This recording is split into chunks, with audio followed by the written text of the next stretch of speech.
আমরা এসেছি শান্তিনিকেতন। তো পৌষমালার কারণে হচ্ছে শান্তিনিকেতনের সব কিছুই বন্ধ, শুধু বাইরে বাইরে আমরা ঘুরছি। তো বাইরের পরিবেশটা এত সুন্দর, চারিদিকে একটা অনেক পুরনো বটগাছ। এই যে দেখো কত পুরনো বটগাছ, কি সুন্দর, অনেক বড়, দারুণ লাগছে দেখতে।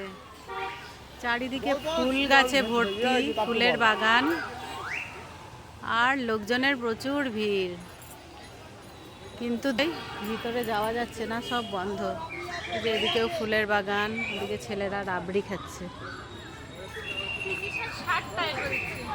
ছেলেরা রাবড়ি খাচ্ছে, এদিকেও ফুলের বাগান, খুব সুন্দর, চারদিকে শুধু গাছপালা আর গাছপালা। ফুলগুলো কত সুন্দর, সুন্দর সুন্দর ফুল, গার্ডেনিং করা।